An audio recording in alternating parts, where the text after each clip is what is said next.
the subject of nationalism, and particularly when it comes to in context with India, we have to first try to understand what India is, then we will be able to understand what nationalism is. देखिए, भारत दुनिया का सबसे बड़ा लोकतंत्र है, ये एक factor है. If you look from Eastern Europe to Japan, we are the only sustainable, pure democracy in the entire Eastern Hemisphere.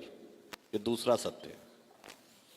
तीसरी बात ये है, if you look at the all great ancient civilizations of the world, Chinese civilization, Mesopotamian, Babylonian, Greece, Egypt, Inca, Maya, Aztec, Roman Empire, we are the only surviving civilization of the world.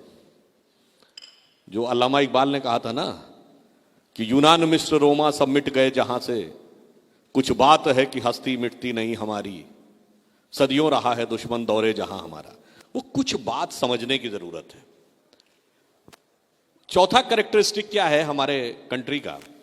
We are the only major country in the entire world history which never went for invasion. और आखिरी characteristic हमारे nation की क्या है? If I ask you, name a country in the world in which all the religions of earth are there, it is only India. Zoroastrians, Parsi अपनी जमीन से खत्म हो गए, बचे हैं तो सिर्फ भारत में. जब इजराइल बना तो ज्यूज ने अपनी हिस्ट्री लिखी और हर कंट्री में उनके ऊपर जो जो अत्याचार हुए उनको उन्होंने डॉक्यूमेंट किया. और सिर्फ इंडिया एक कंट्री था जहां के ज्यूज ने लिख के भेजा कि forget about persecution, we never faced any discrimination. और इससे भी ज्यादा मैं आपसे कहूं, ओल्डेस्ट चर्च कहां पे है? ठीक है, उसको लेकर एक डिबेट भी है, but it is believed that it is in Malabar coast of Kerala. In Kerala the roots of Christianity is more ancient than Europe. और अगर आपसे पूछें, मैं देखिए कोई बहुत बड़ा इस्लामिक मामलों का जानकार नहीं हूं, पर इस्लाम में 72 फिरके हैं. अगर आपसे पूछूं कि दुनिया का एक देश बताइए जहां 72 के 72 फिरके हों, तो कोई मुस्लिम देश नहीं है, वो भारत है. अब आपको समझना होगा वो कुछ बात क्या थी. यही एक कुछ बात है. देखिए, हमारा कॉन्सेप्ट नेशन का और आज का कॉन्सेप्ट नेशन में एक बेसिक डिफरेंस है. Today the concept of nation is a politico territorial nation. It is a part of land controlled by single political authority. हम कहते हैं geo cultural nation. It is certain set of cultural values which inspires and motivate for generations and generation. So, in our concept, national or nation is a thought. It is inspiration. वो एक जीवंत चेतना है. इसीलिए हमारे यहाँ राष्ट्र को भारत माता कहा गया है, जमीन का टुकड़ा नहीं कहा गया है. अब जो आपने कहा गया, हम किस ढंग से देश को जोड़ते हैं, कैसे हम जुड़ जाते हैं, मैं एक छोटा सा उदाहरण देता हूं. आप देश के किसी भी हिस्से में खड़े होकर, जो हमारी संस्कृति के प्रतीक है, दुर्भाग्य यह है कि जो कुछ बात थी उसको मैकॉले स्कूल ऑफ थॉट के चलते हुए उसको रिलीजियस एंगल में पोर्ट्रे करके एक पर्टिकुलर आइडियोलॉजी पे डाल दिया गया. मैं एक छोटी सी बात कहता हूं. इस देश के जो राष्ट्र पुरुष हैं, आप कहिए जी मैं तो राम का भक्त हूं, तो राम की राजधानी अयोध्या से लेके और राम सेतु दक्षिण तक पूरा का पूरा देश से आप कनेक्ट हो जाते हैं. आपने कहा नहीं जी राम का नहीं, मैं तो शंकर जी का भक्त हूं, तो अमरनाथ से लेके रामेश्वरम तक और काशी विश्वनाथ से लेके मल्लिकार्जुन तक आप पूरे देश से जुड़ जाते हैं. आपने कहा नहीं जी मैं तो देवी का भक्त हूं, तो आप वैष्णो देवी से लेके और कन्याकुमारी तक और मुंबा देवी से लेके कामाख्या तक जुड़ जाते हैं. कोई भी हमारे यहां कथा सुन लीजिए, कहानी सुन लीजिए, देश के भिन्न भिन्न अंचलों से कनेक्शन. और इतना ही नहीं, एक उदाहरण देना चाहता हूं.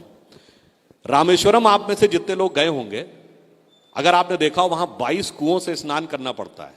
वो हर 22 कुआं एक एक तीर्थ का सिंबल है. Means sitting on the farthest southern point of country you are connected to the northern most part. और जब आप वहां रामेश्वरम में शिवलिंग के दर्शन करने जाते हैं, उससे पहले पुजारी कहता नहीं, पहले इस वाले शिवलिंग के दर्शन करिए. तो आप कहते हैं ये कौन है? कहते हैं ये काशी विश्वनाथ. काशी विश्वनाथ कहां? नॉर्थ में. आपको दूसरा उदाहरण देता हूं. जब आप पूजा करते हैं, हाथ में जल लेते हैं, तो पुजारी क्या श्लोक बोलता है? गंगे च यमुने च गोदावरी सरस्वती नर्मदे सिंधु कावेरी जलेस्मिन सन्निधिम कुरु. देश की सारी नदियों के जल को मैं प्रतीक रूप में स्मरण करता हूं. ये वो चीज है जो आप किसी भी परिस्थिति में रहें, कोई हिस्सा किसी भी पॉलिटिकल पावर के कंट्रोल में रहे, मगर आपका दिल उससे जुड़ा रहता है। और आज भी वो चीज है। उदाहरण दे के कहता हूं, ननकाना साहब पाकिस्तान में चला गया, पर गुरु नानक की शिक्षाएं भारतीय इतिहास का हिस्सा है या पाकिस्तान के इतिहास का? न पाकिस्तान के इतिहास का हिस्सा है, न पाकिस्तान ओन करता है। ओन भी हम ही करते हैं और वो हिस्सा भी हमारा है। तो कोई जमीन का टुकड़ा कट जाने से चेतना नहीं कट जाती। और आज भी मैं कहूंगा, हमारे नेशनल एंथम में पंजाब, सिंध, गुजरात, मराठा है, तो सिंध तो आज भारत का हिस्सा नहीं है। कुछ लोगों ने शायद कोर्ट में जाके प्रयास भी किया था, खैर वो जो भी टेक्निकल रीजन से इससे कोर्ट ने मना कर दिया। तो पंजाब, सिंध, गुजरात, मराठा कहता है सिंध आज भी हमारा हिस्सा है कॉन्शियसनेस का। इसलिए हम जिस नेशनलिज्म की बात करते हैं वो हमारा, देखिए, कंट्री अलग है, नेशन अलग है, देश अलग है, राज्य अलग है और राष्ट्र अलग है। देश है जमीन, राज्य है पॉलिटिकल अथॉरिटी। अगर पॉलिटिकल अथॉरिटी सब कुछ होती तो 20वीं सेंचुरी में दुनिया का सबसे पावरफुल देश था यूएसएसआर। जरा सी पॉलिटिकल अथॉरिटी कमजोर हुई, 15 टुकड़ों में विभाजित हो गया। पूरा यूरोप रोमन एम्पायर के रूप में एक देश था 1000 साल पहले। आप एक ब्रिटिश और एक फ्रेंच को देखेंगे ना, उस जितना अंतर आएगा उससे उतना अंतर आपको एक पंजाबी और एक केरला नजर आएगा। Still we are one nation after 1000 year of foreign dominance. और भाई साहब वो एक साथ नहीं रह पाए, क्यों? वो इसलिए हमारे लिए राष्ट्र चेतना है और न चेतना को कोई मार सकता है, न चेतना को कोई काट सकता है। उनके लिए देश एक जमीन का टुकड़ा है जिसे कब्जा भी किया जा सकता है, जिसे तोड़ा भी जा सकता है। इसलिए हम सांस्कृतिक राष्ट्रवाद में विश्वास करते हैं। It is culture. और मैं ये भी कहूंगा, अगर आज के इस सारे प्रॉब्लम्स का सलूशन चाहिए तो वो सलूशन सिर्फ इंडिया से मिलेगा, क्योंकि हम दुनिया के इकलौते देश हैं जिसने कभी भी किसी के ऊपर कंट्रोल करने की भी कोशिश नहीं की साहब। और वो इंस्पिरेशन कहां से आता है? मैं उदाहरण देता हूं। भगवान राम ने लंका को कब्जा किया रावण को मारकर, क्या उसका एनेक्सेशन किया? नहीं। वहां कोई अपना डिप्यूटी बैठाया? नहीं। इनडायरेक्ट कंट्रोल किया? नहीं। वहीं के राज्य को कहा हाँ जी साहब आप रखिए, कोई हमें चिंता की बात नहीं है। क्योंकि हमारा उद्देश्य क्या है?